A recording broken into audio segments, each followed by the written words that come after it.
Welcome to the weekly Forex forecast, where dollar hits its target. Trading Forex is risky and not appropriate for everyone. Past performance is not indicative of future results. Whatever's happened in the past does not need to happen in the future. Whatever money you invested today can be lost tomorrow. So, don't risk money you cannot afford to lose. And have a trading plan before you even start out. So, if you go into looking into dollar, this is the plan for August. We were thinking of it going higher for August. Well, look at that, 92.12. It's the chart, and now we're at 93.40, and bada bim, boom, we hit our target. What is our plan now for this upcoming week? Well, ladies and gentlemen, we have a dollar that is currently strong. I would say we will probably continue the strength, because we are still not going away from whatever we have right now. It is Delta variant. It is America going probably to taper. That has so far led to the market being bullish on dollar. Well, that's probably going to continue. The risk events for this week on dollar is the Jackson Hole Symposium on the, I think it's Thursday, Friday, Saturday, Sunday. Around there. So most of the events going to be on Saturday and Sunday, so we are maybe opening up and new prices on Monday. We just have to be careful of that. So where we're going to leading up to that event, is it going to be dollar bullishness or dollar bearishness? Well, we have hit our target. That is a risk to the buyers, and we can now see price maybe falling again on dollar. That being said, I think that is going to be covered either at 93.20 or at 92.98 and continuing higher. So something like this we're looking for, or up to 94.20, or just a brief down to 93.24. How you're going to trade it, that's totally up to you. But what I would do in this situation is that I will basically just put orders in and see how the market does itself.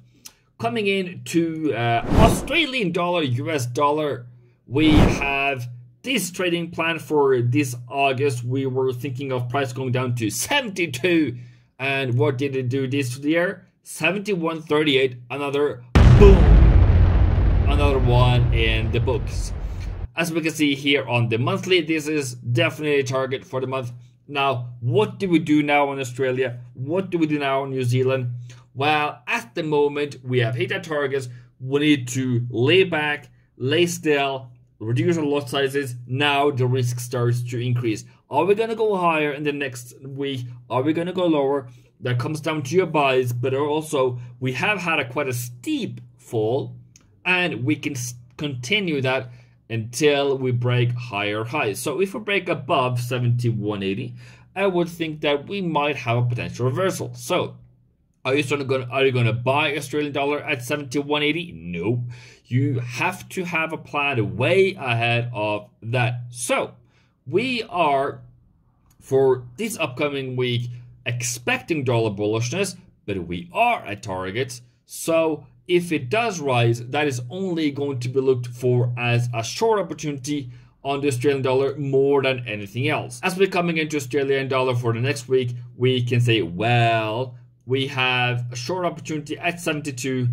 I don't know if we ever really get that, by the way. But we might see that coming in. And then if we then go lower down to 70 for this upcoming week. Is that going to be truthful? Well, we don't know until the future tells us. But what do you need to do? You need to make a trade plan. You need to be looking for shorts at around 72 or 72.5. That is a pretty steep pullback, by the way, if coming up to 72.5.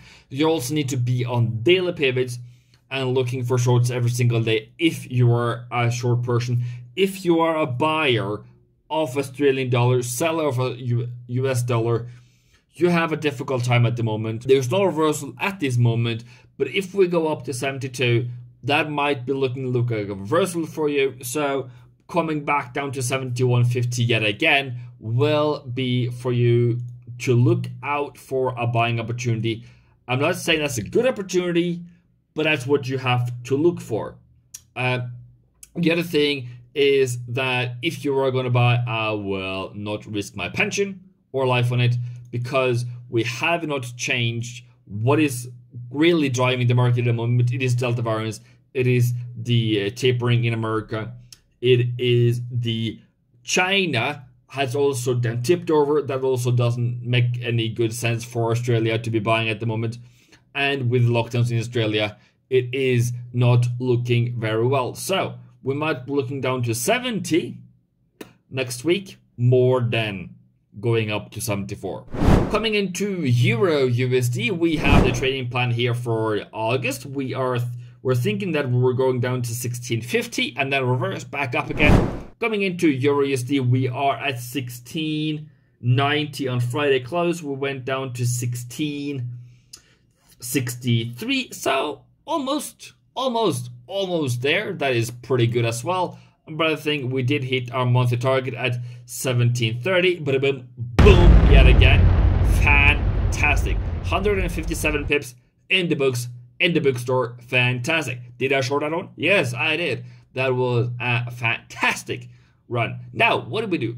I would say on Friday that Euro was consolidating a bit and saying, hey, we were thinking maybe Euro will go higher because it hasn't been falling as much as the other ones. Well, I would think so too, but I would think that that would only be looking for a short opportunity more than anything else from around 1740 and lower. It can also come up to 1720 and then fall. So those are kind of what you are looking for. When it comes to COT report for Euro, we had 23,000 new buys. That is quite a magnificent change. So last week on Friday, so people were buying around here thinking, well, we have hit our target, boom, new higher high, boom. Well, I don't know what have happened to those buys ever since. They maybe took profit or stop losses since those, but that can also be evident that they might have added more buys down here because we haven't seen the drop in Euro as you would expect. So if you are a buyer on Euro, you're thinking, hey, this could turn around. This can go higher. Well, you have to have your chances. You have to have your trade plans well set up in advance. We are currently in a range. Is that a double bottom higher high? Well, there is no higher high yet, so you have to be up there, then pull back before you can start buying. Also remember, that is the short side to the dollar, Euro, dollar shorts. Just make sure that you don't forget about those, and then we can go down to 1600 this week. Do remember that. The other target for Euro buys is 1880. What could be then? That could be that the taper that the Fed is expecting to do is no longer happening. That is the only thing that could change these things totally upside down. COT on Australia was very marginal change.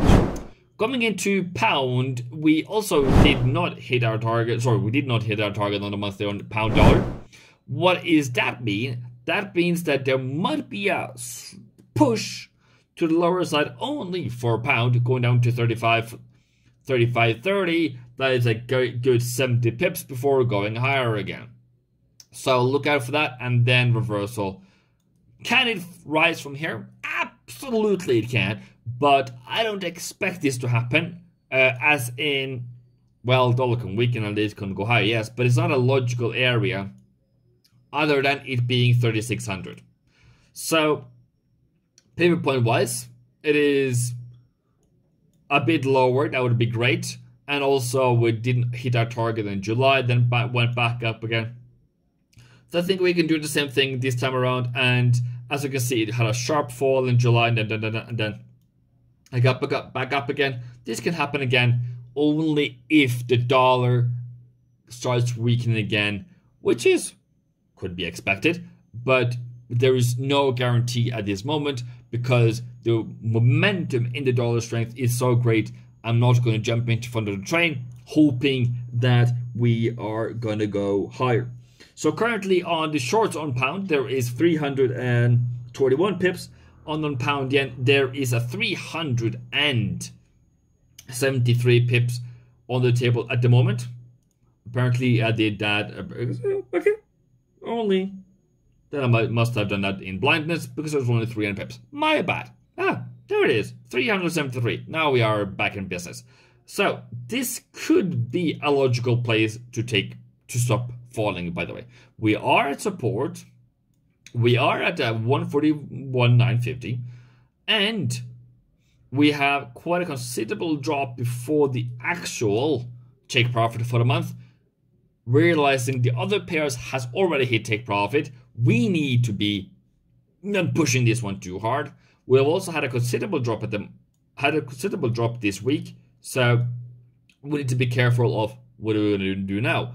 Well, ladies and gentlemen, if you then take a higher high, higher low situation on the 4 hour, yes, that could be a bias, but I would more than anything else think that this should be resistance at 150.50, 150.50, and could be a potential fall for the next upcoming weeks.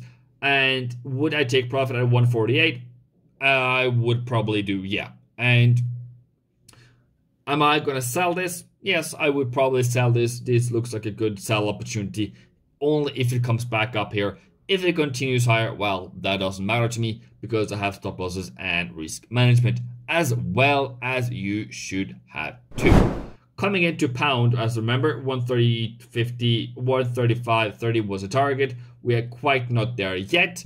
And on pound yen, we were thinking 147.80. Where are we right now? 149. So we still have some drops down to these levels before I have hit my targets on my analysis for this August. But you never know what's going to happen next week. Remember where we are. We are in August. We are on 22nd of August. Where does most of the move happens? Most of the move happens in the first 2 weeks. Third weeks can also be something. But then by fourth week, we are either taking profit for the new month, or we are adding positions for the new month. So what is really can happen right now on New Zealand is that we are actually going up for a bullish run again because we have exhausted the fall.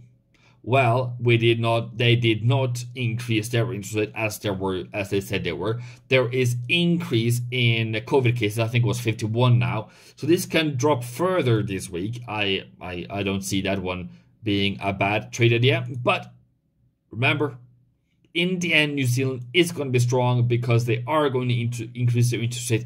It just wasn't this time around. So now you have to look out for the next interest rate meeting for that one to happen. And do you think it's going to increase? Do you think markets are going to price in that increase on that day? No, they're going to increase. They're going to price that in the market before the new meeting. So if you are a New Zealand dollar bull, minus the COVID cases at the moment, you are patiently waiting every single day thinking, hey, is it bullish? Is it bullish? You will just have to be patient. Remember, dollar is strong, potentially also going to be strong, but also this one did take profit on. I can show you my trading plan here. We were thinking it'd go down to 68, and it went down to 68.10. Woohoo! Boom! Fantastic. So what else can we do here? We can now sit and relax, looking for some day trades, either to the buy side or to the short side, depending. Look at the weekly right now. This is coming into as resistance at 69 area, and the other one being 69.50. Okay, cool. I guess that is something to look forward to. I don't know if that's actually going to happen. With the new cases this weekend, I think we might have a drop either in Asia session on Sunday, or we're going to have a drop in New Zealand on London. So whatever that's going to be, I don't know what it's going to be. Well, I just have to expect that to happen because there's been a worsening in the COVID cases over the weekend. So target is 67, sorry, for the week. Is that possible? 130 pips? Well, that's always possible. So if you now go turning lower, just remember day trades, small trades here and there, and then take profit here in the week. Have a good day, and let's move on to USDCAD. That was 221 pips on New Zealand. Yeah, cool. For the month. USDCAD untraded, so I'm not going to say it, but analysis for August has been providing us with currently, or 464 pips up to the target of the month. Well, I'm not going to take any credit for that. Nothing. The only credit I'm going to take for that is the analysis here. So for USDCAD, we had a high at 29. Remember, 130, 129 is a very big resistance. Meaning, this is a turning point. Do we continue highing from 130? Do we stop at 130? Do we fall down from 130? That is the question. So, if I was a buyer in this market here, I would probably look for either around 127.50 or 126.40. Either R1 or M3 in the month. I don't know if I will get any of them, but that's probably where we'll have my ambush for the next month. Not for the next week. Look at that. That is the monthly currently, monthly central, and monthly M2, and I just based upon this pivots here, not on the next month, but it's probably a good buy zone. If nothing changes, that is probably better than nothing. As you can see here from last month on July, we hit our R2, which was the target, and then crippled down, come down to R1, okay, went lower, down to M3, and then skyrocketed from there. So, fantastic. Are you going to short this one? You can. Be on daily pivots. Be not be fast to change your stop loss, but be conscious of where you have your stop losses. Okay. Don't just do anything, everything, all those things just because it's fun, but be conscious of what you're doing. Because right now we have, is that a reversal? Also, it's kind of not a reversal, it's kind of more like a top. So it's an ice cream top. I don't trade ice cream tops, so yeah, okay, cool. I guess it goes. Coming into retail traders and what they do, basically, and we probably want to trade against them. So this column here is net long of the retail traders. This is net short on the retail traders. They are buying a lot of Australian, which nobody else is doing. So they are heavily buys, and as you can see, price is absolutely falling at the moment. On euro, they are buying. On euro pound, they are kind of somewhere in between. On euro yen, they are still buying.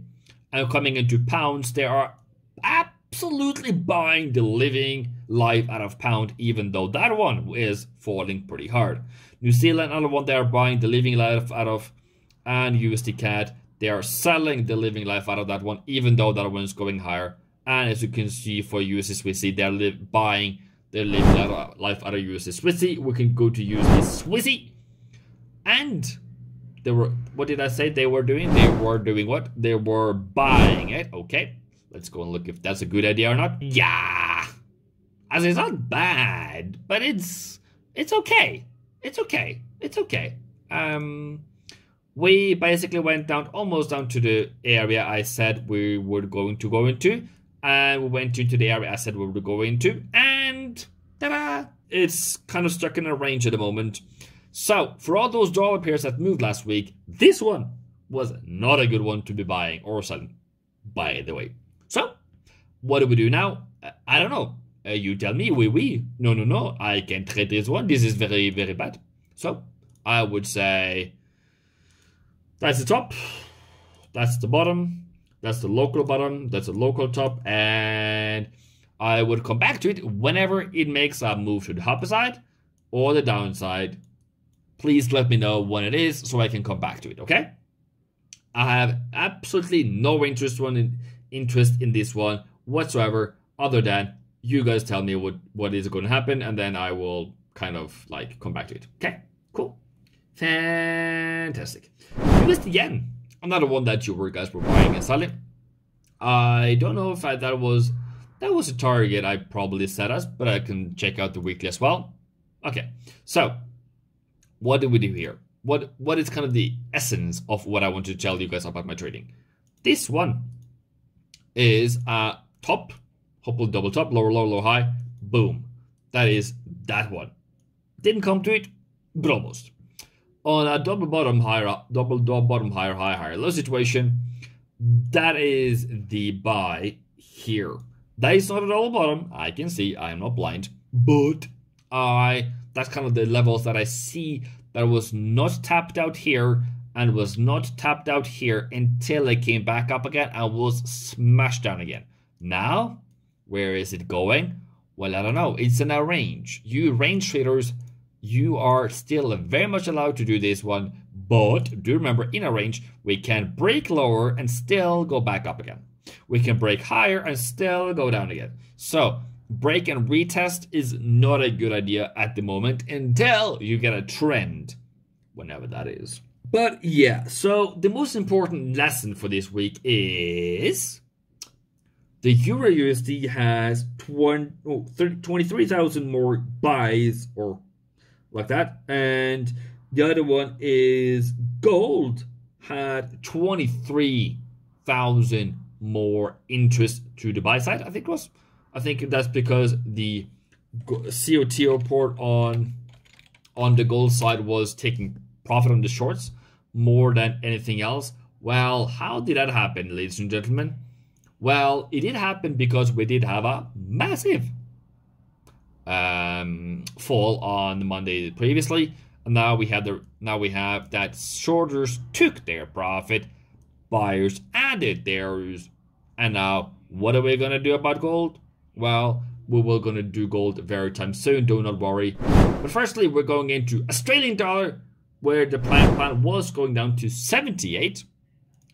Yeah, I would think that's a good hit. So another boom. Fantastic. So now what is your plan stand for this upcoming week? 79 and 79.50 is prices at resistance going to short to the lower side. Though we have price that is currently at 78, which is at the monthly target. What does that mean? That means that we can have a bullish run into September before falling again. So there might be an only chance if you get a small uptrend. And if I was myself, I would take profit on before September comes in, I guess. But still, that is kind of the yens is kind of the only one that I will sell against the dollar because they are not. That's not where the tapering is happening. It's absolutely opposite. Yen is currently doing very poorly in terms of economic performance. So still to the downside. Still tradable to the downside. Great. Do remember to have stop losses if this one turns all of a sudden throughout the week to something way better. On the CAD yen we have 86 as our target for the month. We went down to 85. I'm sorry we went down 100 pips extra. I'm sorry that we did so poorly we're expecting it going down to all the way down to 85. I'm sorry. Please forgive me. But another boom.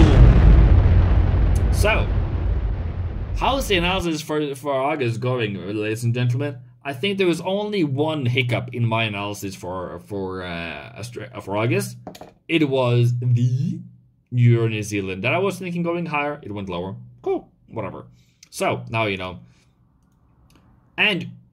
But Evan, you bought New Zealand dollar last week. Well, I did. So it hasn't been perfect, August. But I'm just saying, my analysis was, yeah, minus. So for this upcoming week, by the way, people, I think that you need to make sure that you have all your checks in checks, that we have bounced off 85 level, give or take. We have kind of a V reversal, which is not a reversal that I will trust. So if this one falls, absolutely fantastic. And if this one falls from, well, 85, 86, would probably be even a better idea to short it from, down to 83.50. That's totally up to you. Euro yen is probably not the one that hit the target the fastest, but it hit target. 127.48 was the target. 127.96. Almost. I'm sorry. Almost there. So that wasn't a too bad one, but it went in the end. So this one is quite not falling. It fell, yes, but quite not falling yet. So if this one is to fall, I would say, well, that's coming up to 129 and then falling. It's probably a better area to short it from than anything else. And it is currently struggling to fall. So if it does go higher high, I would probably buy it rather than selling it. Just looking at how it is struggling on the 4-hour to fall when everything else fell. All right, cool. New Zealand yen, last one before gold, has a double bottom, give or take around 78.50, 74.80, sorry. And on the target, we were thinking of 74.20. So I'm sorry, we were targeting down here, so we didn't quite get it. But yeah, but I bought it here anyways. So analysis, expectations and reality is a different thing. So I am still gonna wait for that bullish move. I just need to have a higher high, higher low situation. Use this as support at 75 and stop loss below here, and hopefully it goes better. Well, can you buy it at the moment? No, not really. Can you sell it at the moment? Yes, you can. But remember that we are in COVID land in New Zealand, so you're probably not going to expect to fall, but in the end, it is going to rise, and I will be waiting patiently. I will now continue into gold. So if you are interested in gold, here we are. Well, what is my analysis right now? My analysis right now on gold is that we fell dramatically hard, down to 168. We went back up again to like 1800, just short of 1800, which was the target I said in one of my lives, and we have consolidated. I have heard people selling this one up here. I've heard people buying it up here. This is not a place to buy or sell. Okay? Don't buy, don't sell here. No financial advice, by the way, but it's basically not stupidity, but it's let's call it the worst place to do anything. Right now, it is in consolidation. There's nothing to do here, and it's basically up to you and your own account of what is going to happen next. It's kind of like, where do I want it to go? Is it going to be higher? Is it going to be lower? If you're thinking of being a buyer, you need to have that conversation with yourself. And if you are a seller, you need to have that conversation with yourself and then lower. So you need to break out of this level, either to the upside or to the lower side. If you are a seller, I would probably sell it down to, yeah, I would sell it, take profit around 137.47, about give or take 117.40 area, like down here. And then if I'm a buyer, I probably will take it up to 18.30 minimally, and then hope for a better move out throughout the week. So what is going to happen this next week? I think we're going to go range bound for this week. I think we're going to wait for either DAX and hold on Friday or Saturday, or we are going to move once we have a better understanding of what's going to happen in the September Fed meeting. So if you're a gold trader, I have to disappoint you to say that right now, hold your horses, hold your pants, and let's see if we can get a better move once we have a clearer option of what is actually going to happen. Coming into oil, we have falling. We probably are going to fall more as long as this is still falling. My point is, we have seen large traders taking profit, so they are just saying, okay, cool, 76 was the price we wanted. We fell down in August. We are probably going to fall more. Is this taper tantrum? Is this, don't go away soon. Is this the moment where the market realizes we are no longer rising indefinitely? Next year might not have as much growth as we wanted. Are we now repositioning ourselves for next year? Yes. I think that is what is happening right now in August, September for next year. So coming into September, by the way, that's going to be interesting. on both dollar and yen and oil and gold and silver. But remember, the trade plans for sellers are over. If it continues to sell, then it's just people just taking more and more profits. Should you sell it? I wouldn't advise you to do any of those, actually, by the way. I would be either on the daily around New York Open, before New York Open, selling and buying, whatever. And I would have small lot sizes, the smallest you can get, just for the fun of it, just to be trigger happy, and no real value to the account, because at the moment it can go back up again here and fall again. So if that's the thing that you're thinking as a seller, probably not, but that's that. Thank you guys for joining in. I hope that you have a fantastic week trading wise, that we are thinking dollar strength, yen weakness, hopefully, gold sideways, US oil eventually down, maybe some upsides there too. But do remember, if dollar starts to weaken throughout the week, don't tell me I didn't tell you. I did tell you that you can, on daily time frame, on very small time frame, on very small lot sizes, maybe consider it. That's totally up to you. But I'm done. Peace out and have a great day.